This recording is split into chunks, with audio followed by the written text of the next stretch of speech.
Before we start today's episode, I want to thank our sponsor, Kindle, and indeed the Kindle Institute, where you can find articles on AI, the future of work, the future of payments, and so much more. You can find Kindle at www.kindle.com/institute. To a man with a hammer, everything looks like a nail. That's a quote often attributed to Mark Twain, and it captures why incumbents so often misread the impact of new technology. Take Adobe, for example. It is rightly lauded as a great innovator, even a pioneer for moving to the cloud well before most others did.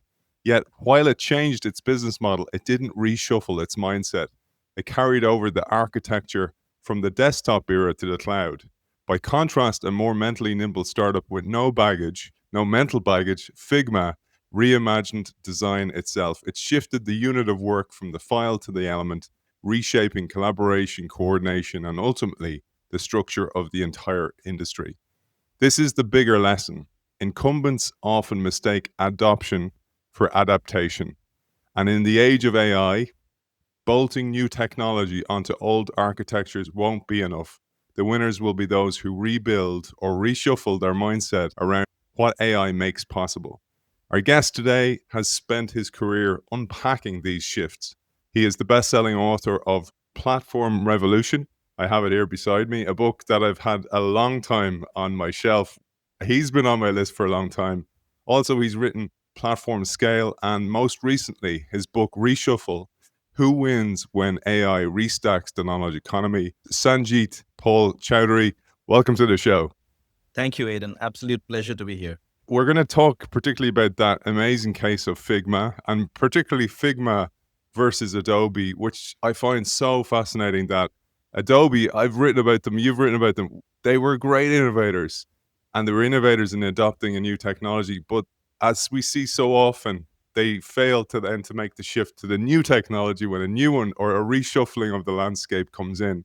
But before we introduce the players, Figma and Adobe in particular, let's start with the framing of the challenge that I hope I set up in the introduction, that startups or new entrants beat incumbents not because of a new technology or even speed, but it's this mindset, it's their adaptation rather than a adoption that they fail with so often.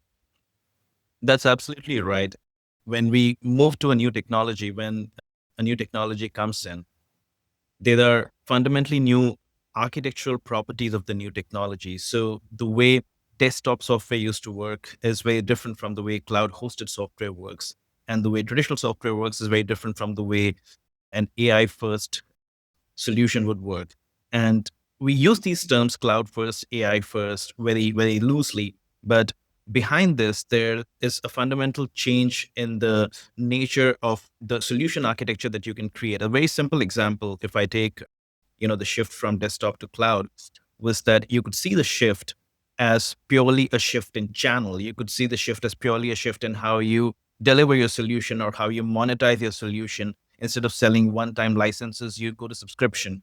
Now that's very much adopting the cloud, but not really re-architecting your business around what the cloud makes possible.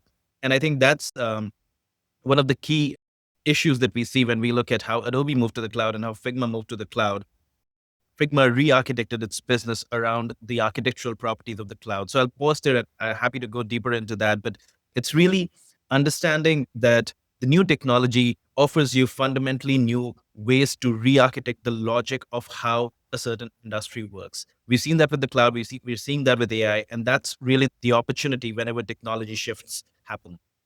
One of the places I saw this firsthand, Sanjeet, was in digital when media companies moved from analog to digital and they tried to cram or force the old way onto the new architecture and again failed spectacularly and failing to adopt that mindset. Before we started, I wanted to help people see their business or indeed their career through the lens of this case study. And in Reshuffle, you explained the transformation effects of technology and how they play out across the entire system of work. And I was going to share a figure from the book and indeed from your Substack that I'll also put in the show notes, which we'll cover in depth in due course, like I said. But I wanted to share this because people will see how this will affect them. And in the book and in your Substack, you share how a legal firm's system of work has to change because of the effect of new technology. So it'd be ideal for people who watch us to have a look at this on YouTube. If you're listening, I'll share this in the show notes because you have to really see this to take you through it. But let's have a bit of empathy, Sangeet, for those people who are just listening to us as well. I'll share this on the screen now. So the idea of this framework is that when we think about a new technology, we very often think about its effect only at the level of individual tasks. But actually, the effects of the technology play out at the level of tasks, which sit inside workflows. And so workflows get reoriented. Workflows sit inside organizations. So organizational systems, how we organize has to change in response. And finally, all of this actually gets shaped by the fact that organizations compete within a certain logic. And if the technology changes that logic, organizations have to change not because the tasks are changing, but because the fundamental logic of competition itself is changing. So take the simple example of a legal firm today with AI coming in. One of the key things that we see with AI coming in is that what used to be scarce traditionally, the access to skills, the ability to apply knowledge work to solve specific problems, a lot of that application oriented synthesized knowledge is now available in a more commoditized fashion through AI models. So you don't need to invest all of those resources in skilling and training and hiring people. You can access that with a set of well-crafted prompts, if you will. I don't want to dumb it down too much, but the point is that what used to be scarce in the past is now available without the associated scarcity. So what that essentially means is that the logic of competition changes because competition is structured around what is scarce. And so you need to look for how the system changes when this logic of competition changes. Does work move away from services companies to in-house? Does it lead to the creation of fundamentally new, more entrepreneurial companies that subsidize what traditionally lawyers used to charge for and monetize somewhere else? So you need to think about how the logic of competition is changing across the board. And in response to that, think about what that means for your organization. What kinds of skills, what kinds of capabilities need are still needed to compete in this new landscape. And that then changes how you organize tasks and workflows internally. And so the key point that I'm trying to make over here is that whenever there's a technological shift, start outside in. Start by looking at what's changing in terms of the nature of the competition. So one of the reasons I wanted to share that was that so much of the work we do today is knowledge work. It's a knowledge economy. And you tell us in both your article and in Reshuffle that AI unbundles today's human dominant knowledge workflows into tasks, which can then be recombined into fundamentally new workflows. And this is useful for the Figma case when we get there. But this changes how work is structured itself and how workflows and organizations are organized and how people and companies compete. I thought that was just important for people who are genuinely concerned, and rightly so, about their careers. And indeed, as you say, careers will change. They won't all be wiped out, but salaries will drastically change because of this change. And I really feel that this is an important shift that people need to prepare for. And we'll go down that rabbit hole in a future episode when we get into Reshuffle. But again, it's useful before we get into the Figma case because you can see these shifts exactly in a business like Figma versus Adobe in the same way you look at your career today. That's absolutely right. So if I elaborate this in terms of how this played out with Figma and Adobe, and that's very relevant in terms of what's happening with AI today as well. When Adobe moved to the cloud, Adobe was traditionally structured around the logic of the file. So every project was structured around a design file, and Adobe's primary customer was the designer. If something had to be done with the rest of the team, the entire file had to be moved across. What Adobe did when it moved to the cloud was it changed the delivery mechanism. It made it easy to move the file around. It changed its revenue model, but fundamentally it was still structured on the file dominant logic. Now, the reason this is important is because the cloud allowed a fundamentally new architecture and Adobe was not able to adopt it. Figma instead adopted it because it did not have the architectural debt that Adobe had already incurred. It could reimagine design work around the cloud. And design work essentially is structured around how different elements of the design file are arranged and organized with each other. And so Figma architected itself around the element as the atomic unit, a button, a line, a specific portion of that overall file, which served now as the atomic unit around which work was organized. Now, the reason this is important is that in large companies, you don't just create designs. Those designs are part of larger workflows. There are engineers, there are marketers, there are other players who need to work across all of this. And there are governance considerations that are important. So, for example, you might want a button to look consistent across the entire company. And so, what this allowed Figma to do is it allowed Figma to set up enterprise-wide shared libraries of elements which could be reused across files. So the first was the ability to standardize what design looked like enterprise-wide. And that's really one of the key things that Adobe would find very difficult to replicate as long as it stayed stuck in the file-centric architecture. The second thing that it allowed was permissioning and governance at the element level. So if you needed a certain element to be consistent, but you could have more flexibility on other elements, you could tie governance now at the element level. So in general, Figma did not just move to a new model by simply enabling collaboration, as is often seen. Figma, what it really did was it enabled enterprise-wide governance and reusability that was simply not possible with the traditional file-based architecture. So that's really the key, shift that Figma achieved. And because Adobe was structured around the file, even though it moved to the cloud, it adopted the cloud. It did not reimagine what design would look like around the properties of the cloud. And we see the same thing happen with AI today, because as you mentioned, one of the key things I talk about is how AI allows a similar unbundling of knowledge work. Figma unbundled the file into its elements because cloud allowed that. AI today unbundles a traditionally tacit knowledge based work, which could not be codified and hence could not be broken down into steps. It can now unbundle that because specific forms of knowledge work can now be achieved through models. And so that allows us to then fundamentally recombine and reorient new ways in which workflows can be designed. And that's the opportunity that's really there to create AI first companies today. I just wanted to draw an analogy that you make also in the article, which is the shift in, for example, an album. When we used to have to buy an album, a physical album, and this is very analogous to the Adobe shift, that existed in the cloud.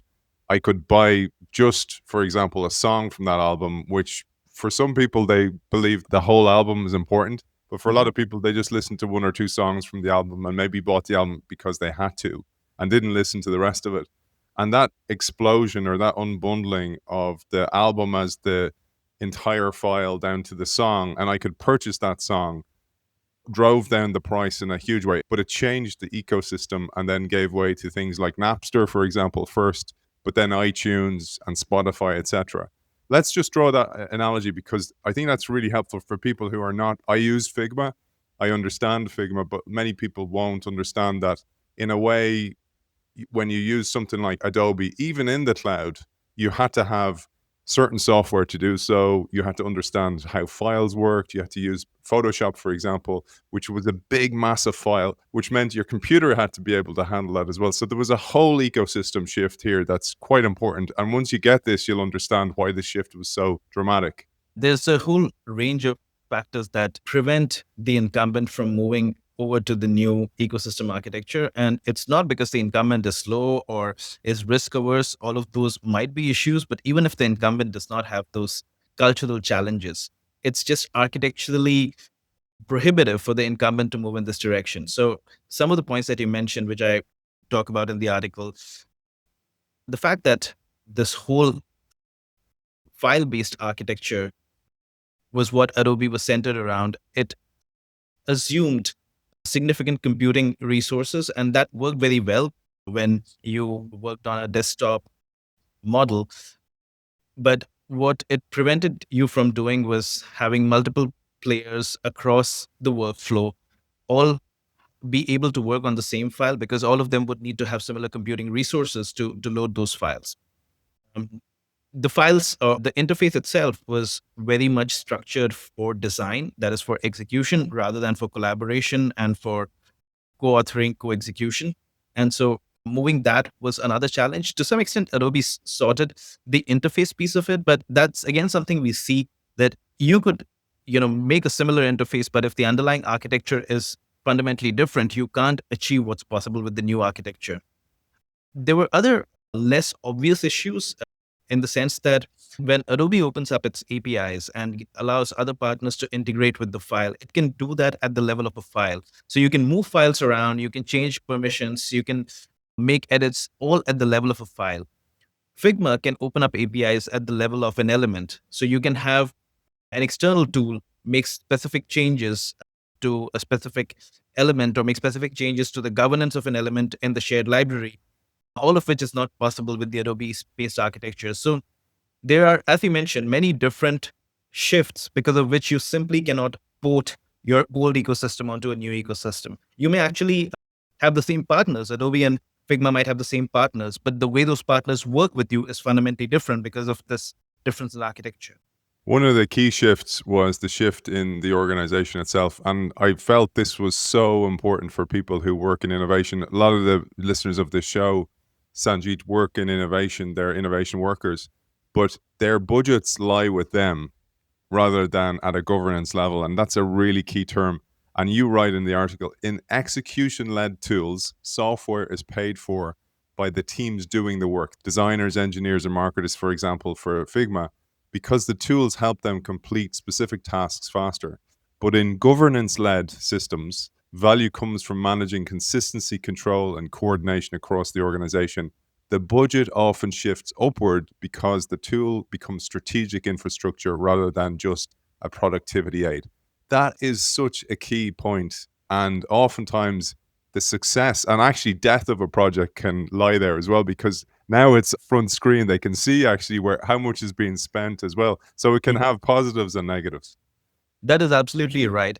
I believe that the technological shifts towards cloud and now to AI actually help us move more in this direction away from execution oriented thinking in enterprises to more of governance oriented thinking. And you see this, with the Figma example, but in general, you see this in many other industries. A parallel would be just looking at Autodesk and what's happening in the construction industry, because a construction workflow is even more complex than a design workflow. You have design, you have planning, materials, and then you have actual construction. And Autodesk has been really good traditionally at, like Adobe, creating execution based software.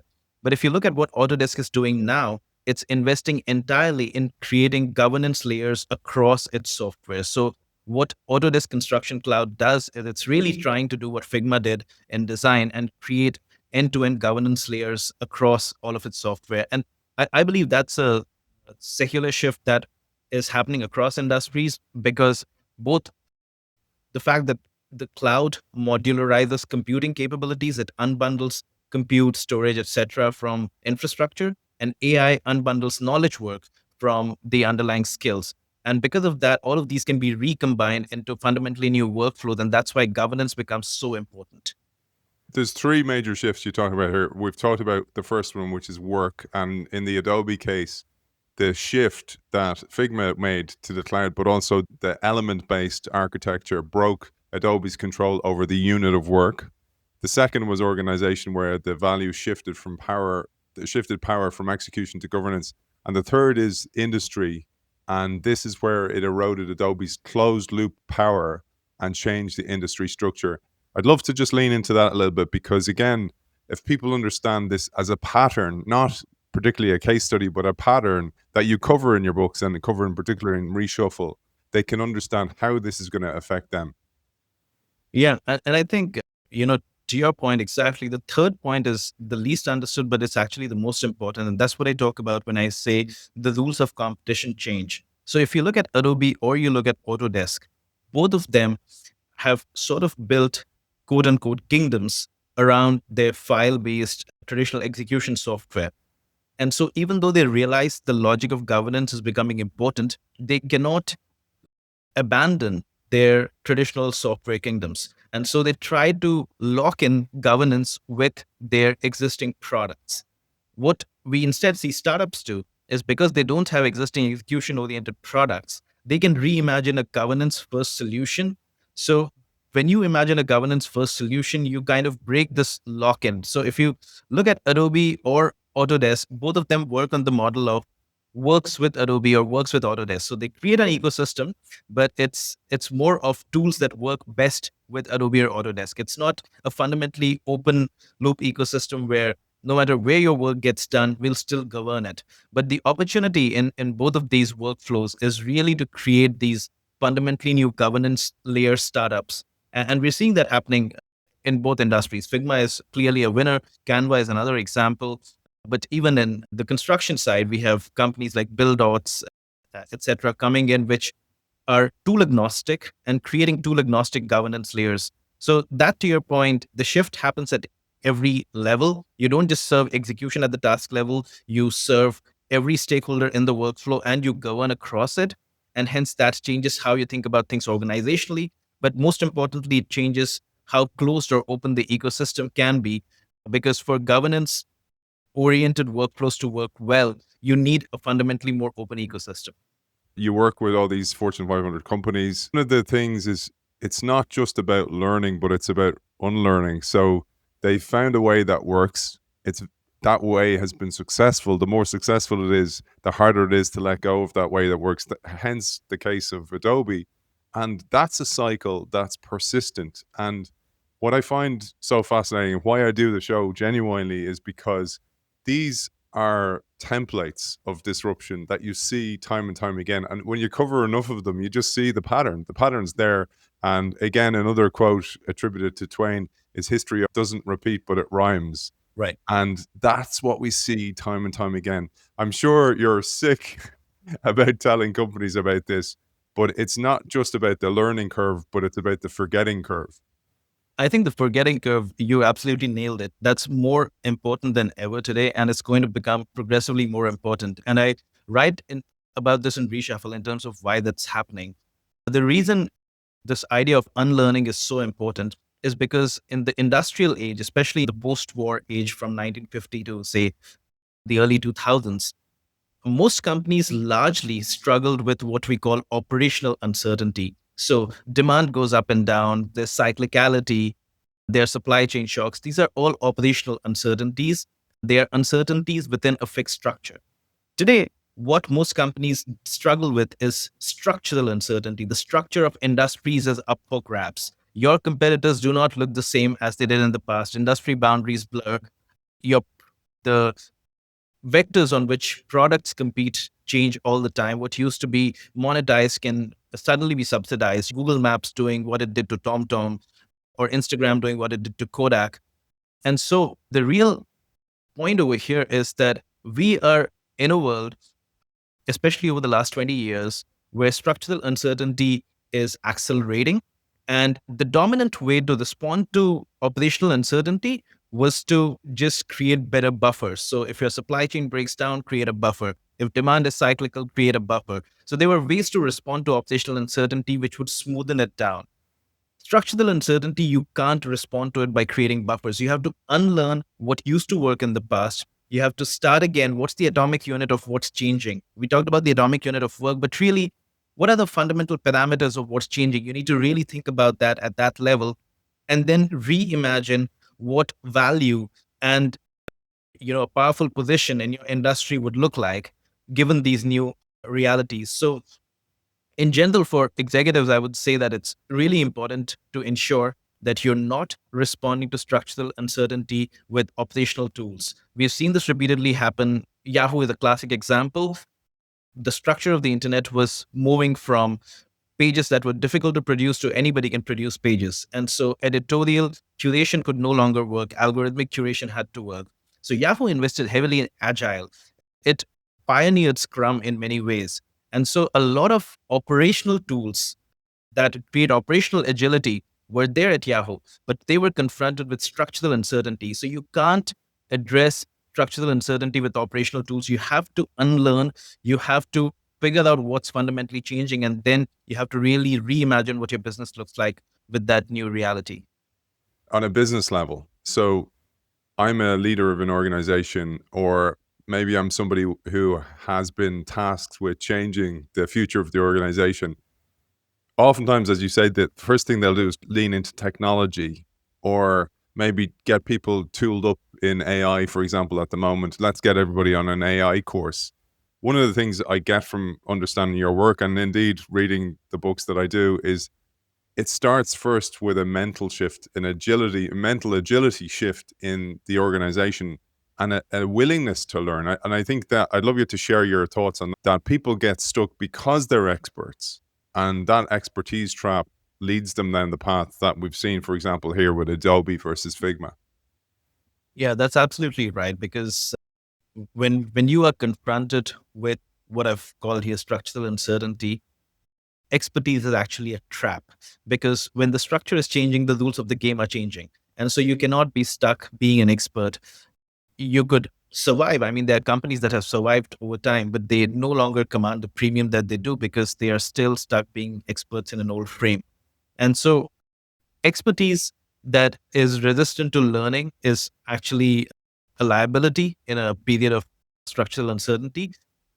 We, we see this need for, I would say that we need to advocate this need for unlearning, relearning at both ends of the spectrum. So there are a lot of companies that say, let's focus on the customer, let's follow the customer, let's understand what their needs are, and we can never fail, we'll figure it out. And that's part of it.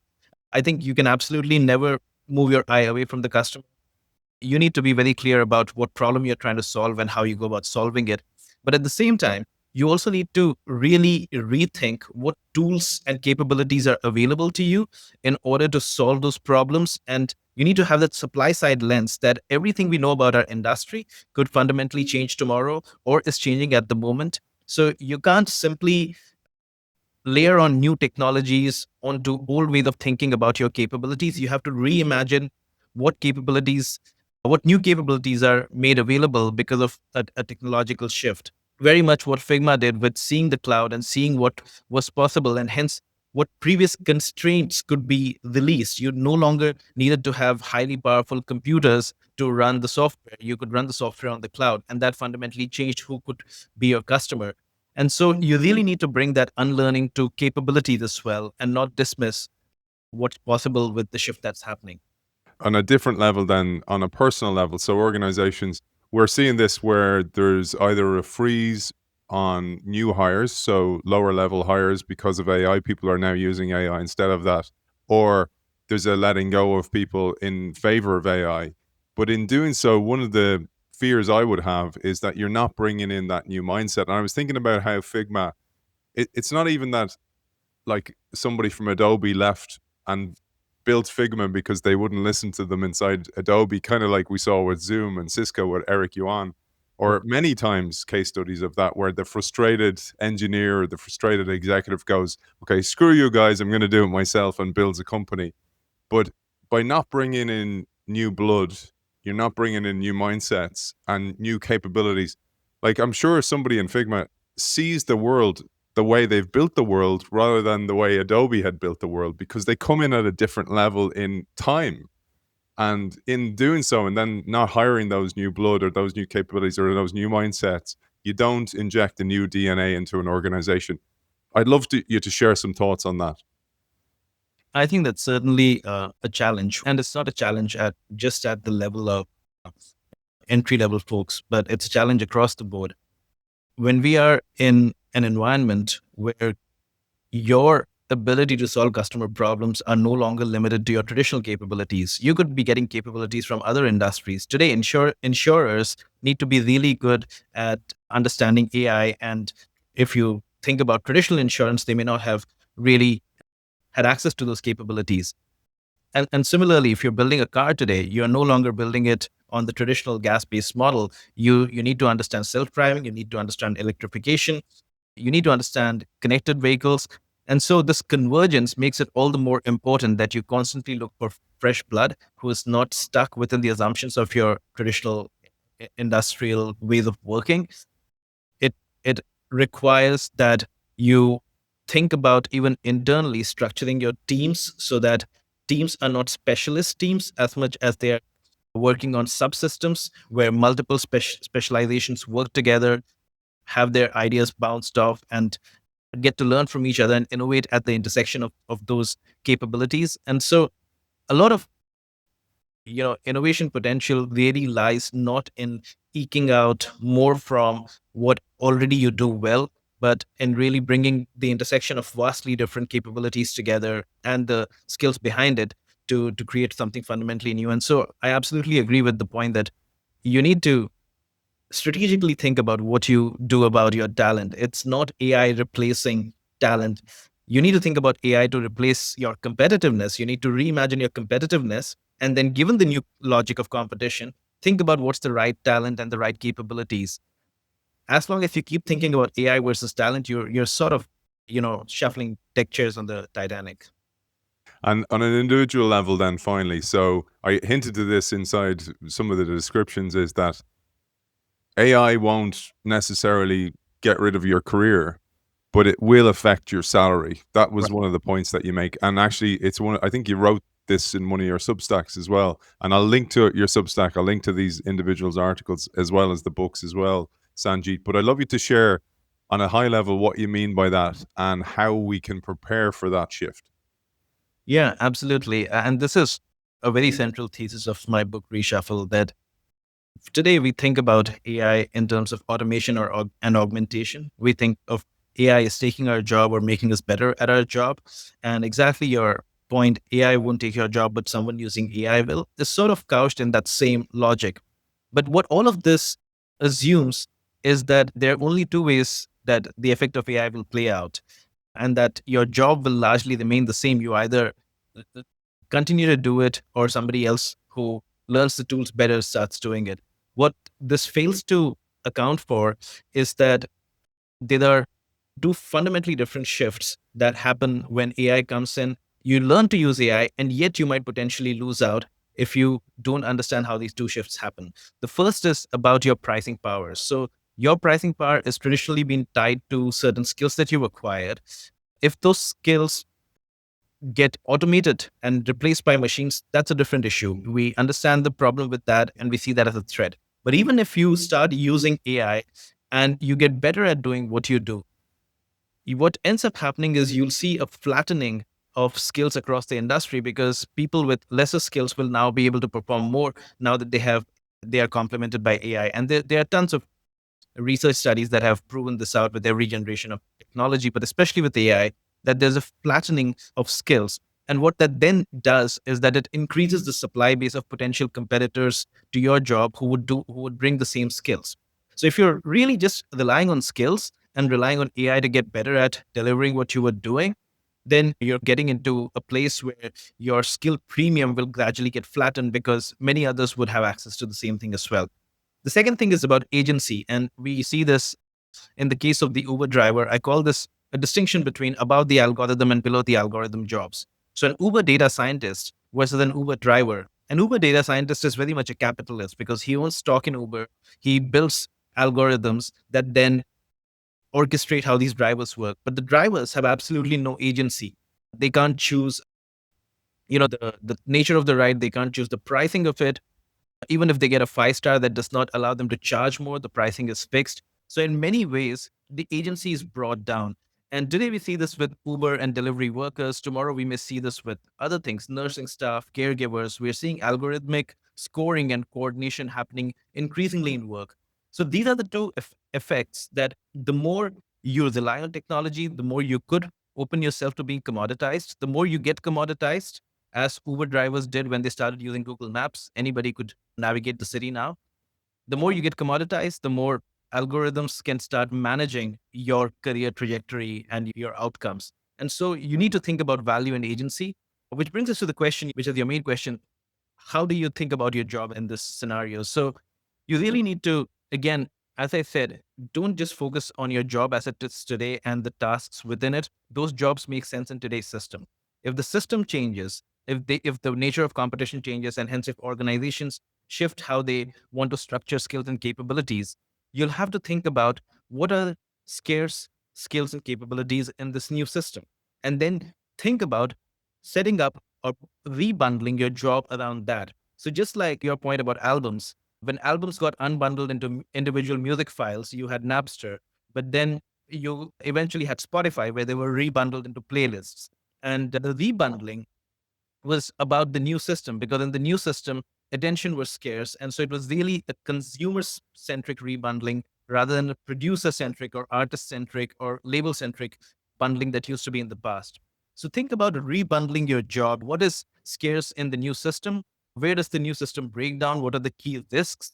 And what are the broken pieces that need to be brought together? So think about where scarcities, risk, and coordination emerge, or issues around these emerge in the new system, and rethink what your job would look like. And I'll just give a couple of very quick examples to illustrate this. One example is that of the anesthesiologist. So an anesthesiologist today uses a variety of machines, and every task that he does can be done by a machine. But somebody has to be accountable for the risk in the operating room in real time to ensure that whoever is being administered that anesthesia is administered exactly the right dosage in real time. And so the anesthesiologist is paid for assuming the risk in that system. Think about what new risks emerge in the new system in which you're working. That's the first example I'd say. And a second example, is just think about the example of what is typically called a rev ops role, revenue operations. This rule did not exist 15 years back. And the reason this rule came up was because SaaS tools started emerging in the early 2010s. And every part of the customer journey, the execution could be improved. So you could have really good customer support, really good sales, really good marketing, but nobody was managing the end to end customer journey and revenue across it. And that lack of coordination, when everybody's executing, the coordination breaks down, the accountability breaks down, the governance breaks down. That's where the new jobs emerge. And that's why RevOps, even though it's away from the customer, it's a back end role, but it's the most powerful role when it comes to serving the customer. So I'll just leave those two examples. Think about scarcity, risk, and coordination failures. That's where your value is. And of course, leaning into the forgetting curve as well as the learning curve as well. It's been an absolute pleasure talking to you. For people who want to find you, I'm going to link extensively to all those articles and indeed your Substack and the books. Where's the best place to find you, Sangeet? I think Substack is the right place. So you have the Substack is called platforms.substack.com. I write on it almost every week. And now that the new book is out, a lot of my posts are follow ups to how to apply some of those ideas.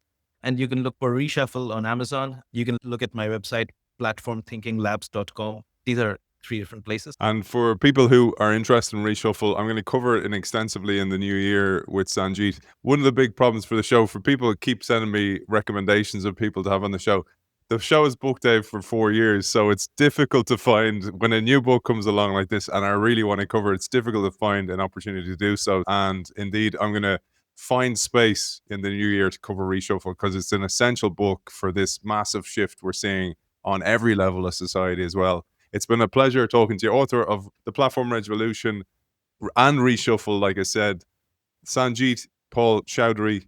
Thank you for joining us. Thank you, Aidan. It's been a pleasure. Thanks as always to our sponsor, Kyndryl. You can find Kyndryl and the Kyndryl Institute at www.kyndryl.com/institute, where you can find a plethora of articles and content about the future of work, the future of technology, the future of payments, and so much more, written by many guests from the Innovation Show and many other experts in their fields. You can find all that at www.kyndryl.com/institute.